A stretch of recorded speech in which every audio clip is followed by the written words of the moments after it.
പ്രിയ വിദ്യാർത്ഥികളെ, +1 സോഷ്യോളജിയുടെ രണ്ടാമത്തെ ഭാഗത്തിലേക്ക് എല്ലാവർക്കും ഹൃദ്യമായ സ്വാഗതം. +1 സോഷ്യോളജിയുടെ ആദ്യ ഭാഗത്ത് സോഷ്യോളജി എന്ന് പറയുന്ന വിഷയം പഠിക്കാൻ തുടങ്ങുന്ന വിദ്യാർത്ഥികൾക്കുള്ള വളരെ ബ്രീഫായിട്ടുള്ള ഒരു ആമുഖമാണ് ഉൾപ്പെടുത്തിയിരുന്നത്. അതുപോലെ തന്നെ ആദ്യ യൂണിറ്റിൻ്റെ ഒന്നാമത്തെ ടോപ്പിക്കും why are you learn sociology എന്നുള്ള ക്വസ്റ്റ്യനുള്ള ഒരു ഡിസ്കഷനുമാണ് നമ്മൾ ഉൾപ്പെടുത്തിയത്. ധാരാളം കുട്ടികൾ ആദ്യ ഭാഗം കാണുകയും വളരെ പോസിറ്റീവായിട്ടുള്ള സജഷൻസ്, അഭിപ്രായങ്ങൾ അറിയിക്കുകയും ചെയ്തു. അതുപോലെ തന്നെ ഒന്ന് രണ്ട് ചെറിയ മിസ്റ്റേക്സുകൾ, പ്രത്യേകിച്ചും സ്പെല്ലിംഗ് മിസ്റ്റേക്കുകൾ വന്നിട്ടുണ്ട്. അതെല്ലാം തിരുത്തി വളരെ നല്ല രീതിയിൽ നമുക്ക് മുന്നോട്ട് പോകാം. അപ്പോൾ എല്ലാവർക്കും ഒരിക്കൽ കൂടി എൻ്റെ +1 സോഷ്യോളജി ക്ലാസ്സിലേക്ക് സ്വാഗതം. പ്രിയ വിദ്യാർത്ഥികളെ, 10ാം ക്ലാസ് പാസ്സായതിനു ശേഷം ഒരുപക്ഷെ നിങ്ങൾ ഒരുപാട് ഉപദേശങ്ങളും ഒരുപാട് അഭിപ്രായങ്ങളും നേരിടേണ്ടി വന്നിട്ടുണ്ടായിരിക്കും. Many advices you have faced after your 10th examinations. Which course you have to select?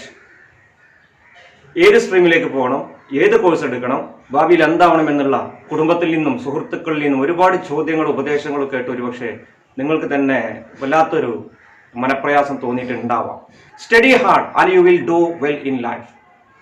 നീ നന്നായിട്ട് പഠിക്കുക, നീ നന്നായിട്ട് ചെയ്യും, കഠിനാധ്വാനം ചെയ്താൽ നീ എന്തായാലും ജീവിതത്തിൽ നിനക്ക് നല്ലൊരവസ്ഥ ഉണ്ടാവും, നല്ലൊരു അവസരം നിനക്ക് വരാനുണ്ട്, നല്ലൊരു ജോലി കിട്ടും, നീ കഠിനാധ്വാനം ചെയ്താൽ മതി എന്നുള്ള ഒരു ഉപദേശം നിങ്ങൾ കിട്ടിയിട്ടുണ്ടായിരിക്കും.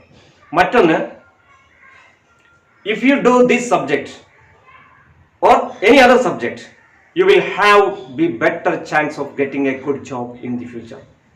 ചില ആളുകൾ നിങ്ങളോട് പറഞ്ഞിട്ടുണ്ടായിരിക്കും, നീ ഈ സബ്ജക്റ്റ് ചെയ്യും, അതല്ലെങ്കിൽ ഇന്ന സബ്ജക്റ്റുകൾ ചെയ്യും, അതൊക്കെ ചെയ്താലാണ് ജീവിതത്തിൽ നിനക്ക് ഏറ്റവും നല്ല അവസരങ്ങൾ ഉള്ളത്, ഇന്ന സബ്ജക്റ്റ് ചെയ്താൽ നീ അവിടെ എത്താൻ പോകുന്നില്ല എന്നുള്ള രീതിയിലൊക്കെ പലപ്പോഴും നിങ്ങളെ കുടുംബത്തിൽ നിന്നും സുഹൃത്തുക്കളിൽ നിന്നൊക്കെ ഉപദേശങ്ങൾ വന്നിട്ടുണ്ടാവും. Then another one is, as a boy, this does not seem a correct choice of subject. Or as a girl, do you think your choice of subject is a practical one? ചില ഭാഗത്തു നിന്നുള്ള ചോദ്യങ്ങൾ, ഉപദേശങ്ങൾ ഇതായിരിക്കും. ഒരു ആൺകുട്ടി എന്നുള്ള രീതിയിൽ നീ ഇതാണോ പഠിക്കേണ്ടത്? നീ ഹ്യൂമാനിറ്റീസിന് പോകണോ, സയൻസിന് പോകണോ, കൊമേഴ്സിന് പോകണോ? ആൺകുട്ടികൾ ചെയ്യേണ്ട കോഴ്സ് ഇതല്ലേ? ചിലപ്പോൾ നീ ഒരു പെൺകുട്ടിയല്ലേ, എന്തിനാണ് ഈ കോഴ്സ് തിരഞ്ഞെടുത്തത്? പെൺകുട്ടികൾ ഈ കോഴ്സ് എടുത്താൽ മുന്നോട്ട് പോകാൻ പറ്റൂ, അതല്ലെങ്കിൽ പെൺകുട്ടികൾക്ക് അനുയോജ്യമായ കോഴ്സ് ഇതല്ലേ? ഇത്തരത്തിലുള്ള ഉപദേശങ്ങളും നിങ്ങൾ കേട്ടിട്ടുണ്ടായിരിക്കാം. Then another one is, your family needs you to get a job soon, so why choose a profession that will take a very long time? നീ എന്തിനാണ് 10ാം ക്ലാസ് കഴിഞ്ഞ് ഹയർ സെക്കൻഡറി +2 തലത്തിലേക്കൊക്കെ പോകുന്നത്? ഡിഗ്രി എടുത്ത് PG കോഴ്സൊക്കെ എടുത്ത് ഇങ്ങനെ ദീർഘകാല കോഴ്സുകൾ എടുത്താൽ അത് നിനക്കൊരു ബുദ്ധിമുട്ടാവില്ലേ?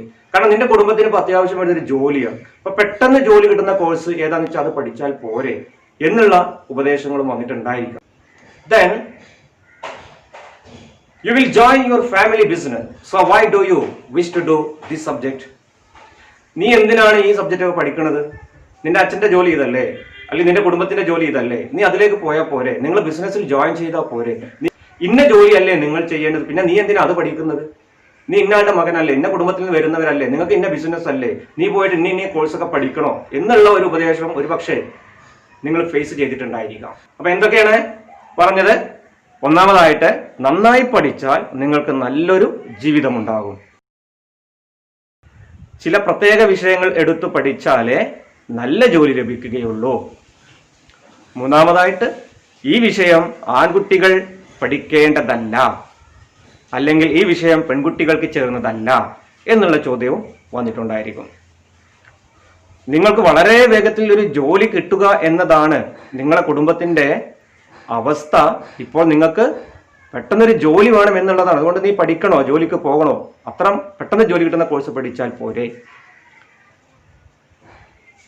നീ എന്തിനാ ഇത്രയൊക്കെ പഠിക്കുന്നത്? നാളെ എന്തായാലും നിന്റെ പഠിപ്പൊക്കെ കഴിഞ്ഞാൽ നീ നിന്റെ കുടുംബ ബിസിനസ്സിൽ ജോയിൻ ചെയ്യണം, പിന്നെ നീ എന്തിനാ ഇങ്ങനെ പഠിക്കാൻ പോകുന്നത്? നിന്റെ കുടുംബ ബിസിനസ്സിൽ ജോയിൻ ചെയ്താൽ പോരെ?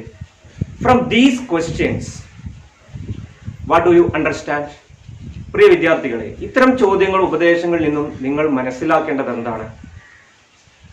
The chances of the individual student are affected by both by these broader political and economic measures as well as by the social background of her or his family. അവിടെയാണ് നമ്മുടെ ഒരു കുട്ടിയുടെ, ഒരു വിദ്യാർത്ഥിയുടെ വ്യക്തിപരമായ അവസരങ്ങൾ പോലും അവൻ മാത്രമല്ല, സ്വന്തം കഠിനാധ്വാനം ചെയ്തതുകൊണ്ട് മാത്രം നമ്മളൊരു സ്ഥലത്ത് എത്തണമെന്നില്ല. അതിനേക്കാൾ ഉപരി സമൂഹത്തിൽ നിലനിൽക്കുന്ന രാഷ്ട്രീയ സാമൂഹികമായ ഘടകങ്ങളും പശ്ചാത്തലവും നമ്മളെ കുടുംബം, നമ്മുടെ വ്യക്തിപരമായ സാഹചര്യത്തെ പോലെ തന്നെ സ്വാധീനിക്കുന്നുണ്ട് എന്നുള്ളതാണ് ഇതിൽ നിന്ന് മനസ്സിലാക്കേണ്ടത്. This gives us preliminary sense of how sociology studies human society as an interconnected whole and how society and the individual interact with each other, or what is the relationship between society and individual. ഈ പറഞ്ഞ questions, ഉപദേശങ്ങളിൽ നിന്നും ഈ സാഹചര്യത്തിൽ നമ്മൾ മനസ്സിലാക്കേണ്ടത് എന്താണ്? മനുഷ്യ സമൂഹത്തെ ഒരു പരസ്പര ബന്ധിതമായ ഹോൾ എന്നുള്ള നിലയിൽ സോഷ്യോളജി എങ്ങനെയാണ് പഠിക്കുന്നത്? നമ്മൾ നേരത്തെ പറഞ്ഞു, sociology is the study of society, അല്ലേ? സമൂഹത്തെക്കുറിച്ചുള്ള ശാസ്ത്രീയപരമായ പഠനമാണ് sociology. What is a society? Society is a web of relationship. നോക്കൂ, society is a web of relationship. ബന്ധങ്ങളുടെ കണ്ണികളാണ്. ഒരു ചെങ്ങല പോലെയാണ് സൊസൈറ്റി എന്ന് പറയുന്നത്. ഇൻഡിവിജ്വൽസ് ഇങ്ങനെ കണക്ട് ചെയ്ത് അതൊരു ഹോൾ സൊസൈറ്റി ആയിട്ട് മാറുന്നു. അപ്പൊ ഇവിടെ ഇത് പറയാനുള്ള കാരണം, സൊസൈറ്റി എങ്ങനെയാണ് ഒരു ഇന്റർ കണക്റ്റഡ് ഹോൾ എന്നുള്ളത് സോഷ്യോളജി എങ്ങനെ പഠിക്കുന്നു, എങ്ങനെ പഠിപ്പിക്കുന്നു എന്നുള്ളതാണ് ഇവിടെ നമ്മൾ നോട്ട് ചെയ്യേണ്ടത്. വ്യക്തിയും സമൂഹവും തമ്മിലുള്ള ബന്ധം എന്താണ്? ഇതൊക്കെയാണ് സോഷ്യോളജിയിൽ പഠന വിഷയമാക്കുന്നത്. Web of social relationship. അപ്പൊ നമ്മൾ നേരത്തെ പറഞ്ഞ ഉപദേശങ്ങളിൽ നിന്നൊക്കെ മനസ്സിലാക്കേണ്ടത്, the problem of choosing subjects in the senior secondary school is a source of personal worry for the individual student. നമുക്കൊക്കെ തോന്നിയിരുന്നു എന്നെ മാത്രം ബാധിക്കുന്ന ഘടകമാണ്. ഓരോ വിദ്യാർത്ഥിയും മനസ്സിലാക്കിയിരുന്നു, വിചാരിച്ചിട്ടുണ്ടായിരുന്നു, ഇത് എൻ്റെ വ്യക്തിപരമായ കാര്യമാണ്, ഇത് എൻ്റെ വ്യക്തിപരമായ പ്രശ്നമാണ്, ഞാൻ എന്ത് തിരഞ്ഞെടുക്കണമെന്ന് എനിക്കറിയില്ല, ഞാൻ ഏത് കോഴ്സിന് പോകണമെന്ന് എനിക്കറിയില്ല, ഇവരെല്ലാം പറയുന്നത് കേട്ട് ഞാൻ ഇനി എവിടെ എത്തണമെന്ന് പോലും എന്ന് എനിക്കറിയാം, ഇത് എൻ്റെ ഇൻഡിവിജ്വൽ പ്രോബ്ലമാണ്, ഇതെന്റെ പേഴ്സണൽ വെറിയാണ്, പേഴ്സണൽ പ്രോബ്ലമാണ് എന്നുള്ള രീതിയിലാണ് നമ്മളൊക്കെ അതെടുത്തത്. എന്നാൽ ഇത് നിങ്ങളെ മാത്രം പ്രശ്നമല്ല, ഇതൊരു വ്യക്തിയുടെ പ്രശ്നമല്ല. ഹയർ സെക്കൻഡറിയിലേക്ക് അപേക്ഷ കൊടുത്തിട്ടുള്ള അല്ലെങ്കിൽ ഹയർ സെക്കൻഡറി കോഴ്സ് തിരഞ്ഞെടുക്കുന്ന ഒരു വലിയ സമൂഹം വിദ്യാർത്ഥികളെ ബാധിക്കുന്ന ഒരു പ്രശ്നമാണ്. അതല്ലാതെ ഒരു കുട്ടിയുടെ പ്രശ്നമല്ല. It is not an individual problem, it is not an individual worry, but it is a social problem, it is a social issue എന്നുള്ളതാണ് ഈ ഉപദേശങ്ങളിൽ നിന്ന് നിങ്ങൾ മനസ്സിലാക്കുന്നത്. ഇപ്പൊ സമാധാനമല്ലോ അല്ലേ? അതല്ലാതെ നിങ്ങൾ ഇങ്ങനെ ഇത് ഓർത്ത് ചിന്തിച്ച് ആകെ എന്താ പറയുക ടെൻഷൻ അടിച്ച് ഏതെങ്കിലും കോഴ്സ് എടുത്തു, ഇനി എൻ്റെ ഭാവി എന്താണ്, ഞാനിത് എങ്ങനെ പഠിക്കും, മറ്റേ എൻ്റെ സുഹൃത്തിന് കിട്ടിയ കോഴ്സ് ഇതാണ്, ഞാൻ അങ്ങോട്ട് പോകണം എന്നുള്ള ഒരു പ്രശ്നത്തിലേക്കൊന്നും നിങ്ങൾ ചിന്തിക്കരുത്. ഇത് മൊത്തത്തിലുള്ള വിദ്യാർത്ഥികളുടെ പ്രശ്നമാണ്. ഞങ്ങൾക്കൊക്കെ ഈ പ്രശ്നം ഞങ്ങൾ ഫേസ് ചെയ്തിട്ടുണ്ട്. അതുകൊണ്ട് ആ ഒരു സോഷ്യൽ ഇഷ്യൂ ആണ് എന്നുള്ളത് മാത്രം മനസ്സിലാക്കുക. ഹയർ സെക്കൻഡറി തലത്തിൽ ഏത് സബ്ജക്ട് ഏത് സ്കൂൾ തിരഞ്ഞെടുക്കുക എന്നുള്ളത് ഒരു വ്യക്തിപരമായ പ്രോബ്ലം ആണെങ്കിൽ പോലും ഇത് ആ മൊത്തം വിദ്യാർത്ഥി സമൂഹത്തിന്റെ ഒരു പ്രശ്നമായിട്ട് നിലനിൽക്കുന്നു. അതിനുള്ള തെളിവാണ് നമ്മളിവിടെ പറഞ്ഞത്, ഇത്തരം അഡ്വൈസുകൾ.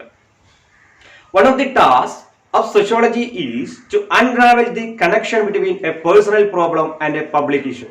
വ്യക്തിപരമായ പ്രശ്നങ്ങളെയും പൊതുപ്രശ്നങ്ങളെയും കണക്ട് ചെയ്ത് മനസ്സിലാക്കുക എന്നുള്ളത് സോഷ്യോളജി എന്ന് പറയുന്ന വിഷയത്തിന്റെ ഏറ്റവും പ്രധാനപ്പെട്ട ഒരു ഘടകമാണ്. അപ്പൊ നമ്മൾ ഫസ്റ്റ് ചാപ്റ്ററിൽ പ്രധാന തീമുമാണിത്. അപ്പൊ ഇന്ന് നമ്മളിവിടെ ഡിസ്കസ് ചെയ്യാൻ പോകുന്നത് എന്താണ്? Personal problems and the public issues.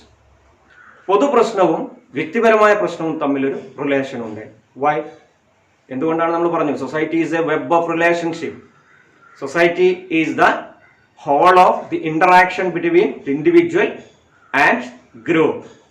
വ്യക്തിയും ഗ്രൂപ്പുകളും തമ്മിലുള്ള പരസ്പര ബന്ധത്തിന്റെ ഒരു ഹോളാണ് സൊസൈറ്റി എന്ന് പറയുന്നത്. വ്യക്തികളുടെ ഒരു കൂട്ടായ്മയാണ് സൊസൈറ്റി എന്ന് പറയുന്നത്. So there is A connection between individual problem and the public issues. അതാണ് നമ്മുടെ first topic, the personal problem and the public issues. The connection between the personal problem and the public issues. അപ്പൊ ഇതിനെ നമുക്ക് ഒരു term ആയിട്ട് പറയാൻ പറ്റും, that is sociological imagination. Sociological imagination, സാമൂഹിക ശാസ്ത്രപരമായ ഭാവന. സാമൂഹ്യ ശാസ്ത്രപരമായ ഭാവന എന്ന് പറഞ്ഞാൽ അപ്പോൾ എന്താണ്? What is sociological imagination? ഇതാണ് ഇന്ന് നമ്മൾ ഡിസ്കസ് ചെയ്യാൻ പോകുന്ന പ്രധാന ഒരു ടോപ്പിക്. ഇവിടെ നമുക്കൊരു വിഷ്വൽ കാണാം. ഈ ഒരു പിക്ചറിലേക്ക് ശ്രദ്ധിക്കൂ. Do you notice how the visual is of A poor and homeless couple? ഇവിടെ തന്നിരിക്കുന്ന ചിത്രം വീടില്ലാത്ത ഹോംലെസ് ആയിട്ടുള്ള ഒരു കപ്പിളിന്റെ ചിത്രമാണ്. നിങ്ങൾ ശ്രദ്ധിച്ചു. ഹോംലെസ്നെസ് എന്ന് പറയുന്ന ഒരു പ്രശ്നമാണ് നിങ്ങളിവിടെ നോട്ടീസ് ശ്രദ്ധിച്ചത്. Can you identify what could be the causes of homelessness? ഇങ്ങനെ വീടില്ലാതിരിക്കുക എന്ന് പറയുന്ന അവസ്ഥയുടെ കാരണങ്ങൾ എന്തൊക്കെയാണ് നിങ്ങൾ ചിന്തിച്ചിട്ടുണ്ടോ? Is it a individual problem? വീടില്ലാതെ കണ്ടോ ഒരുപാട് പേര് കിടക്കുന്നത് കണ്ടില്ലേ? ബാക്കിൽ നോക്കൂ, എവിടെയൊക്കെയാണ് കിടന്നുറങ്ങുന്നത്? ബസ് സ്റ്റാൻഡുകളിൽ, കടകൾക്ക് മുമ്പിൽ, സ്ട്രീറ്റുകളിൽ, ചെറിയ ടെൻറ്റുകൾ. ഇതൊക്കെ വ്യക്തിപരമായ പ്രശ്നങ്ങളാണ്. Do you think it is an individual problem? Collect information on possible causes. സാധ്യമായിട്ടുള്ള കാരണങ്ങൾ എന്തൊക്കെയെന്നുള്ളത് നമുക്ക് ഡിസ്കസ് ചെയ്യാം. ചിന്തിച്ച് നോക്കൂ. For example, lack of employment. നമ്മൾ ഗ്രൂപ്പായിട്ട് ഡിസ്കസ് ചെയ്യുമ്പോൾ വീടില്ലാത്തൊരവസ്ഥയ്ക്കുള്ള പ്രധാന കാരണമായിട്ട് നമുക്ക് പറയാം തൊഴിലില്ലായ്മയാണ്. ലാക്ക് ഓഫ് എംപ്ലോയ്മെന്റ്, തൊഴിലില്ലായ്മ ഒരു പ്രധാന കാരണമാണ്. പിന്നെയോ rural to urban migration, rural to urban migration, ഗ്രാമങ്ങളിൽ നിന്നും നഗരങ്ങളിലേക്കുള്ള വൻതോതിലുള്ള കുടിയേറ്റമുണ്ട്. ഈ കുടിയേറ്റത്തിന്റെ ഫലമായി നഗരങ്ങളിൽ ഇഷ്ടം പോലെ ഓവർ ക്രൗഡിങ്, അല്ലേ, ജനപ്പെരുപ്പം ഉണ്ടാവുകയും താമസിക്കാൻ സ്ഥലമില്ലാതെ വരികയും വീട് വാങ്ങാൻ ഉള്ളൊരവസ്ഥ ഇല്ലാതെ വരികയും അങ്ങനെ കടകൾക്ക് മുമ്പിലും സ്ട്രീറ്റുകളിലും റോഡ് സൈഡിലും ഒക്കെ കിടന്നുറങ്ങേണ്ട അവസ്ഥ വരുന്നു. അപ്പോൾ lack of employment, migration from rural to urban areas, ഇതൊക്കെയാണ് നമ്മൾ ചിന്തിച്ചു കഴിഞ്ഞാൽ. ഇനി ഒരുപാട് കാരണങ്ങൾ നമുക്ക് കണ്ടെത്താൻ കഴിയും. പോവർട്ടി അതിനൊരു കാരണമാണ്, അല്ലേ? അങ്ങനെ നമ്മൾ ലിസ്റ്റ് ചെയ്യാൻ പറ്റും. അപ്പോൾ how do you get these reasons? സത്യത്തിൽ എങ്ങനെയാണ് ഇതൊക്കെ അതിൻ്റെ കാരണങ്ങൾ നമ്മൾ ചിന്തിച്ചത്? സാധാരണ നമ്മൾ പറയാം അത് വ്യക്തിയുടെ കുഴപ്പമാണ്, അവൻ വീട് ഉണ്ടാക്കാഞ്ഞിട്ടാണ്, അവനെ ശ്രമിക്കാഞ്ഞിട്ടാണ്, ഇങ്ങനെയൊക്കെ പറഞ്ഞ് തള്ളിക്കളയും. But when we use our sociological imagination, സമൂഹശാസ്ത്രപരമായ ഭാവന ഉപയോഗിച്ച് നമ്മൾ ചിന്തിക്കുമ്പോൾ അപ്പോൾ നമുക്ക് ഹോംലെസ്നെസ്സിന് ഒരുപാട് കാരണങ്ങൾ കണ്ടെത്താം. അതൊരു സാമൂഹിക പ്രശ്നം എന്നുള്ള രീതിയിൽ നമ്മൾ അതിനെ പരിഗണിക്കുമ്പോൾ there are many reasons for homelessness, ഒരുപാട് കാരണങ്ങളുണ്ട് എന്ന് നമുക്ക് മനസ്സിലാകും. The sociological imagination help us to understand and explain the homelessness is a public issue. Homelessness ഒരു പൊതു പ്രശ്നമാണെന്ന് എക്സ്പ്ലെയിൻ ചെയ്യാനും മനസ്സിലാക്കാനും നമ്മളെ സഹായിച്ചത് എന്താവുന്നു? സോഷ്യോളജിക്കൽ ഇമാജിനേഷൻ, സമൂഹശാസ്ത്രപരമായ ഭാവന. എന്താണ് സമൂഹശാസ്ത്രപരമായ ഭാവന എന്നുള്ളതിലേക്കാണ് നമ്മൾ ഈ പോകുന്നത്, അല്ലെ? ഒരു കീൻ ഒബ്സർവേഷനാണ്, ഒബ്ജക്റ്റീവ് ഒബ്സർവേഷൻ ഓഫ് കാര്യങ്ങളെ വളരെ വസ്തുനിഷ്ഠമായിട്ട് നിരീക്ഷിക്കുക. അതാണ് സോഷ്യോളജിക്കൽ ഇമാജിനേഷൻ. പിന്നെ പ്ലെയിൻ ആയിട്ട് ചിന്തിക്കാതെ അതിൻ്റെ കോസ് ആൻഡ് എഫക്റ്റുകൾ വളരെ ഡീപ്പായിട്ട് നിരീക്ഷിക്കുന്നതാണ് sociological imagination. Now let us move. What is sociological imagination? Who coined the term? ഇനി നമ്മളതിൻ്റെ മീനിങ്ങിലേക്ക് പോകാം. സോഷ്യോളജിക്കൽ ഇമാജിനേഷൻ എന്ന് പറയുന്ന ഈ കോൺസെപ്റ്റ് ഇൻട്രൊഡ്യൂസ് ചെയ്തത് ആരാണ്, എന്താണ്? Sociological imagination is the concept coined by American sociologist C.W. Mills. C Wright Mills എന്ന് പറയുന്ന അമേരിക്കൻ സോഷ്യോളജിസ്റ്റ് ആണ് ആദ്യമായിട്ട് സോഷ്യോളജിക്കൽ ഇമാജിനേഷൻ എന്ന് പറയുന്ന ഈ കോൺസെപ്റ്റ് ഇൻട്രൊഡ്യൂസ് ചെയ്തത്. Note the point. അദ്ദേഹത്തിന്റെ ഒരു പ്രധാന കൃതിയായിട്ടുള്ള സോഷ്യോളജിക്കൽ ഇമാജിനേഷൻ, അങ്ങനെ ഒരു ഗ്രന്ഥം തന്നെ അദ്ദേഹം എഴുതിയിട്ടുണ്ട്. ഇതാണ് ആ ബുക്ക്, കണ്ടോ? Sociological imagination.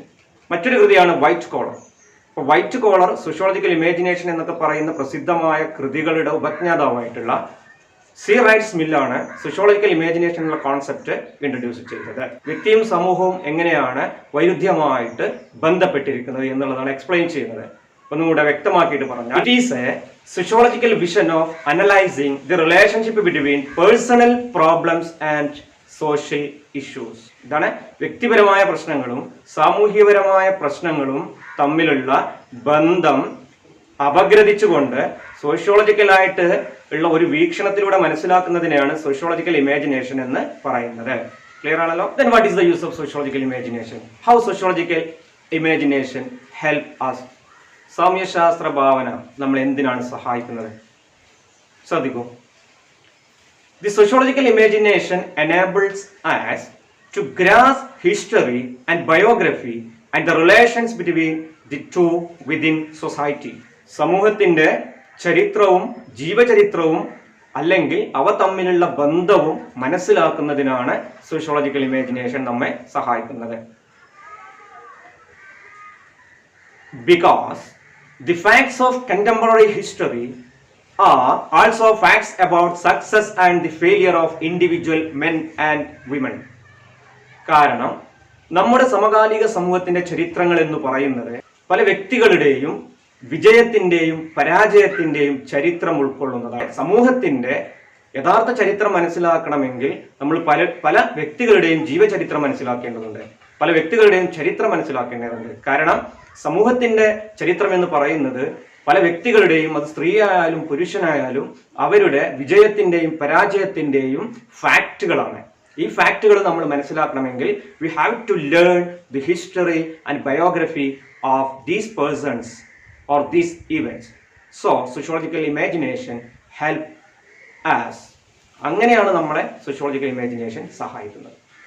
To grasp history or biography and the relation between these two within society.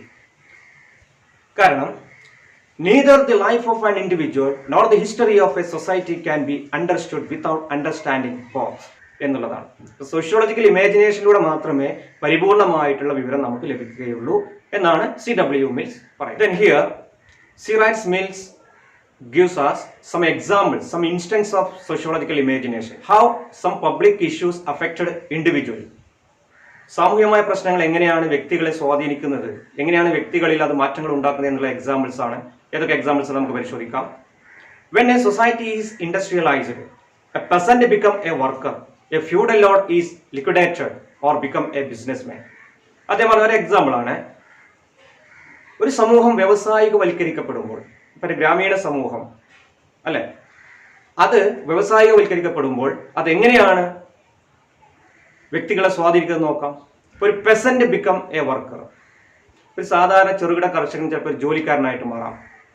A feudal Lord is liquidated or become A businessman, ഒരു ഫ്യൂഡൽ പ്രഭു ഒരു പക്ഷേ വ്യവസായികവൽക്കരണം വരുന്നതോട് കൂടിയിട്ട് അദ്ദേഹം പാപ്പരനായി പോകാൻ സാധ്യതയുണ്ട്, നശിച്ചു പോകാൻ സാധ്യതയുണ്ട്, അതല്ലെങ്കിൽ ഒരു ബിസിനസ്മാൻ ആയിട്ട് മാറും. അപ്പോൾ ഒരു വലിയ സാമൂഹിക ഒരു സോഷ്യൽ ഇഷ്യൂ ആണ് ഇൻഡസ്ട്രിയലൈസേഷൻ, അത് വ്യക്തികളെ ബാധിച്ചു.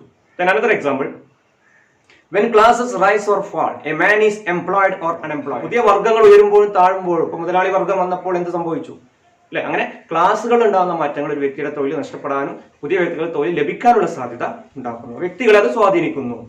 ഒരു പബ്ലിക് ഇഷ്യൂ ഇൻഡിവിജ്വലിനെ എങ്ങനെ സ്വാധീനിക്കുന്നു. Another example, when the rate of investment goes up or down, a man makes new heart or goes wrong. അപ്പൊ ഇൻവെസ്റ്റ്മെന്റിൽ ഉണ്ടാവുന്ന ഉയർച്ചയും താഴ്ചയും ചില വ്യക്തികൾക്ക് നല്ല സന്തോഷം നൽകാം, ചില വ്യക്തികൾക്ക് അത് വലിയ പ്രയാസം നൽകാം, നഷ്ടം നൽകാം. Then when wars happen, an insurance salesman become a rocket launcher, a store clerk, a radarman. യുദ്ധം എന്ന് പറയുന്ന ഒരു സോഷ്യൽ ഇഷ്യൂ. യുദ്ധമുണ്ടാകുമ്പോൾ എന്ത് സംഭവിക്കാം, ഒരു ഇൻഷുറൻസ് സെയിൽസ്മാൻ ഒരു പക്ഷേ എന്തായിട്ട് മാറും, റോക്കറ്റ് ലോഞ്ചർ ആയിട്ട് മാറാം. അതുപോലെ തന്നെ സ്റ്റോർ ക്ലർക്ക്, ഒരു ഗുമസ്തൻ, ഒരു ക്ലർക്ക് എന്തായിട്ട് മാറാം, റഡാർമാൻ, റഡാർ നിയന്ത്രിക്കുന്ന ആളായിട്ട് മാറാം. അപ്പൊ അവിടെ ആ വ്യക്തിയുടെ ജോലിയെ, ആ വ്യക്തിയുടെ ഒരു പൊസിഷനെ അത് ബാധിച്ചു എന്നുള്ളത്. അപ്പൊ യുദ്ധം എന്ന് പറയുന്ന സാമൂഹ്യ പ്രശ്നം വ്യക്തികളുടെ ജീവിതത്തിൽ എന്ത് സ്വാധീനം. Another one is, when wars happen, a wife lives alone, a child grows up without a father. നമ്മൾ കണ്ട യുദ്ധങ്ങൾ ഉണ്ടാവുമ്പോൾ മരണങ്ങൾ സംഭവിക്കാം. യുദ്ധത്തിൽ പങ്കെടുക്കുന്ന ജവാന്മാർ പത്രത്തിലൊക്കെ നമ്മൾ കാണിക്കുന്നു, കൊല്ലപ്പെടാം. അപ്പോൾ എന്ത് സംഭവിക്കും, യുദ്ധം എന്ന് പറയുന്ന ഒരു സോഷ്യൽ ഇഷ്യൂ ആണ്, പക്ഷേ ബാധിച്ചത് ആ ജവാന്റെ കുടുംബത്തെയാണ്. അദ്ദേഹത്തിന്റെ ഭാര്യ ഒരു പക്ഷേ വിധവയായി മാറാം, അദ്ദേഹത്തിന്റെ കുട്ടികൾ അച്ഛനില്ലാതെ വളരാം. കണ്ടോ, അപ്പൊ ആ കുട്ടിയെ അത് ബാധിച്ചു, ഭാര്യയെ അത് ബാധിച്ചു. ഇവിടെ ഒരു സോഷ്യൽ ഇഷ്യൂ വ്യക്തിയെ അത് ബാധിക്കുന്നുണ്ട്. അപ്പൊ യുദ്ധം എന്ന് പറയുന്നത് അതങ്ങനെ നമ്മളൊരു നമ്മളെ രാജ്യത്തിന്റെ ഒരു പ്രശ്നമല്ലേ എന്ന് തള്ളിക്കളയേണ്ട, അത് നമ്മൾ വ്യക്തിപരമായിട്ട് നമ്മളെ ബാധിക്കുന്നുണ്ട്. It is a sociological vision of study the connection between individual problems and social issues. എന്നുള്ള എക്സാമ്പിൾ ആണ് അദ്ദേഹം ഇവിടെ പറഞ്ഞിട്ടുള്ളത്. ഇപ്പൊ എന്തുകൊണ്ടാണ് ഹോംലെസ്നെസ് എന്ന് പറയുന്നത്, വീടില്ലാതെ സമൂഹത്തിലെ ആളുകൾ അവിടെ ഇവിടെ കിടന്നുറങ്ങുന്നത്, അത് വ്യക്തിപരമായ പ്രശ്നമല്ലെന്നും സാമൂഹ്യ പ്രശ്നമാണെന്നും നിങ്ങൾ മനസ്സിലാക്കി. Okay, do you notice how the state consider homelessness as a public issue that requires concrete measures to be taken? നമ്മുടെ ഗവൺമെന്റ് ഹോംലെസ്നെസ്സിനെ ഒരു പബ്ലിക് ഇഷ്യൂ ആയിട്ട് എടുത്തപ്പോൾ അതിന് ഒരു പരിഹാരമായിട്ടുള്ള നടപടികൾ ഗവൺമെന്റ് ഭാഗത്തുനിന്ന് വരണമല്ലോ. അപ്പൊ എന്തായിരിക്കും, ഫോർ എക്സാമ്പിൾ ഇന്ദിരാ ആവാസ് യോജന. എന്താണ് ഇന്ദിരാ ആവാസ് യോജന? വീടില്ലാത്തവർക്ക് വീട് വെക്കാനുള്ള കേന്ദ്ര ഗവൺമെന്റിന്റെ ഒരു പദ്ധതിയാണ് ഇന്ദിരാ ആവാസ് യോജന. ശ്രദ്ധിക്കൂ, the Indira Awas Yojana in 1999-2000 is a major scheme by the government's Ministry of Rural Development and Housing and Urban Development Corporation to construct houses free of cost for the poor and the homelessness. 1999-2000 കേന്ദ്ര ഗവൺമെന്റിന്റെ ministry of rural ഡെവലപ്മെന്റും അതുപോലെ തന്നെ housing and urban development corporation സംയോജിച്ചുകൊണ്ട് വീടില്ലാത്ത സൗജന്യമായി വീടുകൾ വെച്ച് കൊടുക്കാനുള്ള ഒരു പദ്ധതിയാണ് ഇന്ദിര ആവാസ് യോജന. അപ്പൊ എന്തിനാണ് ഇന്ദിര ആവാസ് യോജന നടപ്പിലാക്കിയത് എന്ന് നമ്മൾ ചിന്തിക്കുക. വീടില്ലാത്തവർക്ക്, ഹോംലെസ് ആയിട്ടുള്ള ആളുകൾക്ക് സൗജന്യമായി വീടുകൾ വെച്ച് കൊടുക്കുക. അപ്പൊ വീടില്ലാത്തത് വ്യക്തിപരമായ പ്രശ്നമല്ല, ഒരു സോഷ്യൽ ഇഷ്യൂ ആണെന്ന് മനസ്സിലായല്ലോ. Can you think of other issues that show the connection between personal problem and public issues? ഇതുപോലെ വ്യക്തിപരമായ പ്രശ്നങ്ങൾ, പൊതുവായ പ്രശ്നങ്ങൾ തമ്മിലുള്ള ബന്ധത്തിന്റെ അടിസ്ഥാനത്തിൽ ഹോംലെസ്നെസ്സിനെ പോലെ ബാക്കി എന്തൊക്കെ പ്രശ്നങ്ങളാണ് നിങ്ങൾ ചിന്തിച്ചിട്ടുണ്ടോ? യെസ്, പറയൂ. ദാരിദ്ര്യം, പോവർട്ടി, വയലൻസ്, അതിക്രമങ്ങൾ, ഇപ്പൊ പീഡനങ്ങളും ബാക്കിയുള്ള അതിക്രമങ്ങളും നടന്നുകൊണ്ടിരിക്കുകയാണ്. അപ്പൊ ഒരു സ്ത്രീ അത് ബാധിക്കുമ്പോൾ ഒരു സ്ത്രീയുടെ പ്രശ്നമല്ല, അത് ഒരു സാമൂഹ്യ പ്രശ്നമാണ്. സ്ത്രീകൾ ഒരുപാട് ഇങ്ങനെ ശാരീരികമായി പീഡിപ്പിക്കപ്പെടുന്നു, അതല്ലെങ്കിൽ കുട്ടികൾ മാനസികമായി പീഡിപ്പിക്കപ്പെടുന്നു. അതൊരു കുട്ടിയുടെ പ്രശ്നമല്ല, അതൊരു സ്ത്രീയുടെ പ്രശ്നമല്ല, സാമൂഹ്യ പ്രശ്നമാണ്. ഒബീസിറ്റി ഒരു സോഷ്യൽ ഇഷ്യൂ ആണ്. പൊണ്ണത്തടി, നമ്മൾ പറയും ഒരു കുട്ടിക്ക് ഇപ്പോൾ ഒരു ഒബീസിറ്റി ഉണ്ട്, പൊണ്ണത്തടി എന്ന് പറയും. ഈ പൊണ്ണത്തടി എന്ന് പറയുന്നത് ആ കുട്ടിയുടെ ഭക്ഷണക്കാമോ അല്ലെങ്കിൽ അതുകൊണ്ടായിക്കോണമെന്നില്ല, അതൊരു സോഷ്യൽ ഇഷ്യൂ. ഒരുപാട് കുട്ടികൾ അങ്ങനെ ഒബീസിറ്റി, കുട്ടികളും അല്ലാത്തവരൊന്നും ഒബീസിറ്റി ഫേസ് ചെയ്യുന്നുണ്ട്. So it is a social issue. ഇപ്പൊ പോവേർട്ടി, വയലൻസ്, ഒബീസിറ്റി എക്സെട്ര, ഇതൊക്കെ സോഷ്യൽ ഇഷ്യൂ ആയിട്ട് നമുക്ക് പറയാം. ഇപ്പൊ സോഷ്യൽ ഇഷ്യൂ എന്ന് പറയുന്നത് ഒരുപാട് ഒരു വിഭാഗത്തെ, ഒരു ഗ്രൂപ്പിനെ ബാധിക്കുന്ന ഒരു പ്രശ്നമാണ് എന്നുള്ളതാണ്. അതൊരു വ്യക്തിയെ മാത്രം ബാധിക്കുന്നത് ഇല്ല. Then we move to next topic. ഇതിൽ നമുക്ക് രണ്ടാമത്തെ ടോപ്പിക്കിലേക്ക് പോകാം. എന്താണത്? Pluralities and inequalities among societies. സമൂഹങ്ങൾക്കിടയിലെ ബഹുസ്വരതയും അസമത്വവും. സമൂഹങ്ങൾക്കിടയിലെ ബഹുസ്വരത, അസമത്വം. എന്താണ് ബഹുസ്വരത, എന്താണ് അസമത്വം? ഇതൊക്കെ കേട്ട വാക്കുകളാണ്. In the contemporary world we belong to more than one society. സമകാലിക സമൂഹത്തിൽ നമ്മൾ ഒരു സമൂഹത്തിലല്ല നിലനിൽക്കുന്നത്, നമ്മൾ ഒരുപാട് സമൂഹത്തിൽ അംഗങ്ങളാണ്. അതെങ്ങനെയാണ്? When amidst foreigners reference to our society may mean Indian society. അപ്പോൾ നമ്മളിവിടെ വിദേശികളുടെ ഇടയിലൊക്കെ നമ്മൾ പറയാണ് ഞങ്ങളുടെ സമൂഹം, നമ്മുടെ സമൂഹം എന്ന് പറയുമ്പോൾ നമ്മൾ ഇന്ത്യൻ സമൂഹം എന്ന് പറയുന്ന അർത്ഥത്തിലേക്ക് നമ്മൾ മാറി. അപ്പോൾ ഇന്ത്യൻ സമൂഹം, വേൾഡ് സൊസൈറ്റിയിൽ നമ്മൾ നിലനിൽക്കുമ്പോൾ ഫോറിനേഴ്സിൻ്റെ ഇടയിൽ നമ്മൾ ഇൻട്രൊഡ്യൂസ് ചെയ്യുമ്പോൾ ഇന്ത്യൻ സൊസൈറ്റി എന്നുള്ള ഒരു ടേമിലേക്ക് നമ്മൾ മാറുന്നു. But when amongst fellow Indian we may use the term our society to denote a linguistic, ethnic community and religious or caste or tribal society. ഇനി ഇന്ത്യയിൽ നിൽക്കുമ്പോൾ നമ്മൾ പ്രത്യേക ഇഷ്ടം പോലെ ഗ്രൂപ്പുകൾ അംഗങ്ങളാണ്. നമ്മൾ ഒരു പ്രത്യേക കമ്മ്യൂണിറ്റി, ഹിന്ദു, മുസ്ലിം, ക്രിസ്ത്യൻ സമുദായങ്ങൾ, മതങ്ങൾ, ജാതിപരമായിട്ടുള്ള ഇപ്പോൾ ഹിന്ദുസിൽ വരുന്ന വ്യത്യസ്ത ജാതി ഗ്രൂപ്പുകൾ, ട്രൈബൽ ഗ്രൂപ്പുകൾ, പിന്നെ മൊത്തം സംസ്ഥാനങ്ങൾ നോക്കുമ്പോൾ നമ്മൾ മലയാളം, അപ്പോൾ ഭാഷാപരമായിട്ടുള്ള ഗ്രൂപ്പുകൾ. അപ്പോൾ നമ്മൾ മലയാളി സമൂഹമാണ്, ഹിന്ദു സമൂഹമാണ്, മുസ്ലിം സമൂഹമാണ്, ക്രിസ്ത്യൻ സമൂഹമാണ്, മലയാളി സമൂഹമാണ്, തമിഴ് സമൂഹം, അങ്ങനെ ആ രീതിയിലൊക്കെ നമ്മൾ എന്ത് ചെയ്യുന്നു, മാറുന്നു. ട്രൈബലാണ്, നോട്ട് ട്രൈബലാണ്, വ്യത്യസ്ത കാസ്റ്റുകളാണ്. ഇങ്ങനെ നമ്മൾ ഇന്ത്യക്കാർക്കിടയിൽ നിൽക്കുമ്പോൾ വ്യത്യസ്തമായ ഗ്രൂപ്പുകളിൽ നമ്മൾ റെപ്രസെന്റ് ചെയ്യുന്നു. So plurality is a main feature of India. ബഹുസ്വരതയാണ് ഇന്ത്യയുടെ ഏറ്റവും വലിയ സവിശേഷത. An individual may become member of many others at a same time. ഒരേ സമയത്ത് ഒരു വ്യക്തി വ്യത്യസ്ത സമൂഹങ്ങളുടെ ഗ്രൂപ്പുകൾ അംഗങ്ങളായിട്ട് മാറാൻ ഇന്ത്യയിൽ അങ്ങനെ ഇഷ്ടം പോലെ വ്യത്യസ്ത ഗ്രൂപ്പുകൾ ഉണ്ട് എന്നുള്ളതാണ്. യൂണിറ്റി ഇൻ ഡൈവേഴ്സിറ്റി എന്നൊക്കെ നിങ്ങൾ കേട്ടിട്ടുണ്ടായിരിക്കില്ലേ, നാനാത്വത്തിലെ ഏകത്വം. അപ്പൊ നാനാത്വം ഇവിടെ ഉണ്ട് എന്നുള്ളതാണ്. This diversity makes deciding which society we are talking about difficult, not sociologist alone. Diversity. അപ്പോൾ സൊസൈറ്റിയിൽ നിലനിൽക്കുന്ന ഡൈവേഴ്സിറ്റി സോഷ്യോളജിസ്റ്റിന് പ്രയാസം ഉണ്ടാകുന്നത് പോലെ തന്നെ മറ്റുള്ളവർക്കും പ്രയാസം ഉണ്ടാകുന്നു. അതെങ്ങനെയാണ്? ഒരു എക്സാമ്പിൾ നോക്കാം നമുക്ക്. Why reflecting on what to focus on in his film, the great Indian filmmaker Satyajit Roy wondered. അപ്പോൾ ഇന്ത്യയിലെ ഏറ്റവും ഫേമസ് ആയിട്ടുള്ള film maker Satyajit Roy film ഉണ്ടാക്കുമ്പോൾ തന്റെ തീം എന്താണെന്ന് ആലോചിച്ച് ഇന്ത്യയിലെ ഗ്രാമങ്ങളിലെത്തിയപ്പോൾ അല്ലെങ്കിൽ ഇന്ത്യൻ സമൂഹത്തിലെത്തിയപ്പോൾ അദ്ദേഹം അത്ഭുതപ്പെട്ടിട്ടുണ്ട്. അദ്ദേഹം കൺഫ്യൂഷൻ ആയിട്ടുണ്ട്. എന്ത് തീമാണ് ഞാൻ തിരഞ്ഞെടുക്കേണ്ടത്? കാരണം ഒരു പ്രത്യേക ഗ്രൂപ്പിനെടുത്ത് അവിടെ ഗ്രാമീണരുണ്ട്, അവിടെ നഗരജീവിതം നയിക്കുന്നവരുണ്ട്, വ്യത്യസ്ത മതങ്ങളുണ്ട്, വ്യത്യസ്ത ജാതികളുണ്ട്, ഒരുപാട് ഡിഫറൻസസ് അദ്ദേഹം കാണുമ്പോൾ എന്ത് തീമാണ് എടുക്കേണ്ടത് എന്ന് പോലും അദ്ദേഹത്തിന് കൺഫ്യൂഷൻ ഉണ്ടാക്കിയിട്ടുണ്ട്. ഇത് സൂചിപ്പിക്കുന്നത് ഇന്ത്യൻ സമൂഹം അല്ലെങ്കിൽ ഇന്ത്യൻ ഗ്രാമങ്ങൾ വ്യത്യസ്തതകൾ നിലനിൽക്കുന്ന ഒന്നാണ് എന്നുള്ളതാണ്. അപ്പോൾ പ്ലൂരാലിറ്റി ഉണ്ട് എന്നുള്ളതാണ്. അതുപോലെ തന്നെ Freeman, American sociologist, he argued that the social inequality is more severe in Indian rural life. ഇപ്പൊ ഇന്ത്യൻ ഗ്രാമങ്ങളെ കുറിച്ച് പഠിച്ച അമേരിക്കൻ സോഷ്യോളജിസ്റ്റ് ആയിട്ടുള്ള ഫ്രീമൻ അദ്ദേഹം ദളിത്സിന്റെ എക്സാമ്പിൾ എടുത്ത് പറയുന്നുണ്ട്. ഇന്ത്യൻ ഗ്രാമങ്ങളിൽ അദ്ദേഹം വരുമ്പോൾ ദളിത്സ് തൊട്ടുകൂടായ്മയുടെ പേരിൽ, ജാതിയുടെ പേരിൽ അകറ്റി നിർത്തപ്പെട്ട കാഴ്ച കണ്ടപ്പോൾ അദ്ദേഹത്തിന് മനസ്സിലായി ഇന്ത്യൻ ഗ്രാമങ്ങളിൽ ഏറ്റവും കൂടുതൽ അസമത്വങ്ങൾ നിലനിൽക്കുന്നുണ്ട്. ഇതിലും കൂടുതൽ ഏറ്റവും കൂടുതൽ അസമത്വം പ്രത്യേകിച്ച് ദളിത്സ് അസമത്വങ്ങൾ നിലനിൽക്കുന്നുണ്ട് എന്ന് റിപ്പോർട്ട് ചെയ്ത ആളാണ് അമേരിക്കൻ സോഷ്യോളജിസ്റ്റ് ആയിട്ടുള്ള ഫ്രീമൻ. ഇന്ത്യയിൽ ബഹുസ്വരത ഉണ്ട് എന്നുള്ളതും ഈ ബഹുസ്വരത അസമത്വം നിലനിർത്തുന്നുണ്ട് എന്നുള്ളതുമാണ് നമ്മൾ മനസ്സിലാക്കേണ്ടത്.